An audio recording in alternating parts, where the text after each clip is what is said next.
pays qui a une configuration géographique très ouverte sur la Méditerranée, sur l'Atlantique, sur l'Afrique saharienne.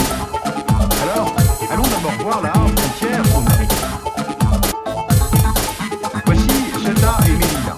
Ce sont des enclaves sous souveraineté espagnole placées en territoire marocain. Melilla est à proximité de la frontière algérienne, sur la péninsule de Guelaya.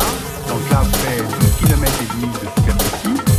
Elle avait été conquise par l'Espagne en 1497, soit 5 ans après la fin de la Reconquista. Et l'objectif, c'était de protéger l'Espagne des incursions des morts qui pouvaient venir de la mer. Ceuta est à 250 km plus à l'ouest, presque en face de Gibraltar. Elle fut un califat puis un émirat avant de passer sous souveraineté espagnole en 1640. L'enclave est au bout de la péninsule marocaine de Yebala. Elle fait 20 km².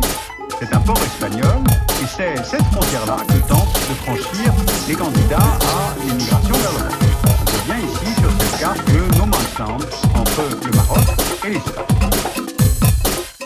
Et bien sûr, le statut de ces enclaves, les points de vue entre Rabat et Madrid sont à l'opposé. Le protectorat franco-espagnol sur le Maroc a duré de 1912 à 1956. Et pour Rabat, ces enclaves sont des vestiges de l'occupation coloniale. Il y a d'ailleurs analogie avec la situation de Gibraltar, qui est britannique, et que Madrid veut récupérer sous sa souveraineté. Mais de l'autre côté, dans la logique espagnole, ces présides, comme on les appelle, ont une existence qui précède la fondation du Maroc moderne. Et d'ailleurs, on observe que ces deux enclaves n'ont jamais figuré au comité des territoires à décoloniser aux Nations Unies, tout simplement parce qu'ils étaient sous souveraineté de l'Espagne avant la formation de l'État marocain. Alors cette situation est paradoxale. Le commerce maroco-espagnol est intense, tout comme la coopération antiterroriste entre les deux pays, mais le litige sur les enclaves reste entier. Maintenant, allons voir la frontière au sud.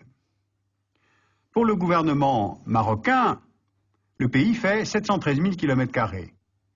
Mais le Maroc, internationalement reconnu, indique une superficie de 446 000 km². Eh bien, la différence, c'est le Sahara occidental, qui fait 260 000 km² et sur lequel le Maroc se considère souverain. Eh bien, aucun autre État au monde n'a une aussi grande différence entre la superficie qu'il proclame et celle qui lui est reconnue. Alors, comment est-ce qu'on en est arrivé là? En 1884, l'Espagne obtient des chefs de tribus du Rio del Oro un protectorat sur les routes du désert et sur la côte atlantique. La colonie espagnole s'appelle Rio de Oro, c'est-à-dire la rivière de l'or. Et dans le climat de décolonisation générale de l'après-guerre, cette souveraineté de l'Espagne sur le Sahara occidental est contestée de toutes parts. Par les Bédouins qui habitent le Sahara occidental, par la Mauritanie voisine, qui estime que le Sahara occidental est peuplé de tribus nomades de même origine ethnique que les Mauritaniens, et par le royaume du Maroc, qui estime que son territoire est un État non reconnu dans ses droits historiques, des droits que vous voyez représentés sur cette carte d'un grand Maroc. Car historiquement, les sources de richesse du pays, notamment l'or, sont toujours venues du sud. Les caravanes partaient des mines d'or situées entre la boucle du Niger et le fleuve Sénégal, puis transitaient par le Maroc. D'où une certaine propension à vouloir contrôler ces axes de commerce entre le continent africain et la Méditerranée. La première prise de contrôle de cette route date de la dynastie almoravide au XIe siècle. L'empire almoravide fut l'un de ces grands empires musulmans à cheval sur les deux rives de la Méditerranée. Il s'étendait sur une grande partie du Sahara au sud et jusqu'aux 2/3 de la péninsule ibérique au nord. Eh bien, c'est sur cette vision historique que le Maroc, au départ de l'Espagne, veut annexer le Sahara occidental. Mais il y a aussi des richesses minières. Le sous-sol de la partie nord-ouest du territoire contient presque 6 milliards de tonnes de réserves en phosphate, ce qui donne au Maroc les 3e réserves au monde. Le phosphate, cela sert à l'industrie chimique pour les engrais ou les lessives, et il y a là, en plus, des mines de cuivre, de fer et des côtes atlantiques parmi les plus poissonneuses au monde, d'où l'intérêt économique de ce territoire. Sauf que le Maroc semble avoir comme oublié qu'il y avait des habitants au Sahara occidental. Alors qui sont-ils, ces Sahraouis? Les Sahraouis sont des nomades d'origine berbère, d'origine arabe et d'origine africaine. Ils sont appelés fils des nuages car ils cherchent la pluie pour fournir des pâturages pour leurs chèvres et leurs chameaux. Ils se répartissent en 3 grands groupes tribaux, les Regibat, les Ouled Delim et les Ouled Bouzba. Les Sahraouis avaient revendiqué leur autonomie politique auprès du colonisateur espagnol et ils vont maintenant se retourner vers les nouveaux occupants en créant le Front Polisario, c'est-à-dire le Front populaire de libération du Sagui El Amra et du Rio del Oro.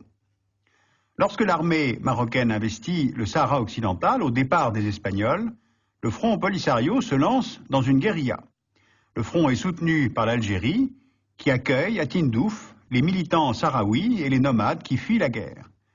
Le Polisario proclame en 1976 l'existence de la République arabe du Sahara démocratique, qui est reconnue par 73 États, et l'ONU condamne l'occupation marocaine et se prononce pour l'autodétermination du Sahara occidental. À partir de là, on peut comprendre l'évolution de ce conflit en le découpant en 3 phases. Pour empêcher les raids conduits par le Polisario, l'armée marocaine construit un mur de sable renforcé par des champs de mines. Une deuxième phase va permettre de passer aux négociations. Un cessez-le-feu est signé entre le Polisario et le Maroc en 1991 grâce aux Nations Unies et Rabat accepte l'organisation d'un référendum sur l'autodétermination du Sahara occidental sous le contrôle de l'ONU. Troisième phase, pour voter, il faut recenser. Et se met alors en place ce qu'on a appelé la guerre des listes, les 2 parties ne parvenant pas à trouver un accord sur le corps électoral. Le Maroc veut compter plusieurs tribus installées dans le sud marocain, soit à peu près 65 000 personnes de plus à recenser, ce que refuse le Polisario, estimant que leur vote est gagné d'avance pour leur attachement au Maroc. Les Nations Unies ont tenté de relancer le processus en confiant plusieurs missions à l'ancien secrétaire d'État américain James Baker, qui a finalement interrompu sa médiation en juin 2004. Alors où en est-on aujourd'hui? Eh bien pour le Maroc, le Sahara occidental est marocain, comme d'ailleurs l'affichent toutes les cartes officielles du pays. La région s'inscrit dans les 16 régions administratives qui forment le royaume. Le Maroc a déjà investi à peu près 3 milliards de dollars sur presque 30 ans pour aménager des logements, des infrastructures dans cette nouvelle province. Mais le Polisario, qui a été renforcé en 2004 par la reconnaissance de la République sahraoui par l'Afrique du Sud, le temps ne semble plus jouer en sa faveur. Sa survie dépend de sa victoire au référendum, voire de sa simple organisation. Donc il tire parti de ces constants reports. Le mouvement semble en position de faiblesse, ne serait-ce que démographiquement, avec l'afflux constant de Marocains venant s'installer au Sahara occidental. Alors chaque parti préfère en fait attendre plutôt que de courir le risque d'être battu au référendum. Au sud, la poursuite de ce statu quo arrange en fait tout le monde. Or, des frontières incertaines, ça favorise des courants islamiques politiques pour qui l'État n'a pas de légitimité absolue, puisqu'il voudrait accéder à une nation islamique dans un Maghreb unifié. Et au nord, ces enclaves espagnoles sont des territoires européens. Ce sont des voies pour le passage de la drogue, pour le trafic humain, avec des milliers de victimes chaque année, et cela concerne directement la politique de migration de l'Union européenne. Or, Madrid est indifférente à la contradiction. Elle ne veut pas céder Ceuta et Melilla au Maroc, alors qu'elle réclame Gibraltar au Royaume-Uni.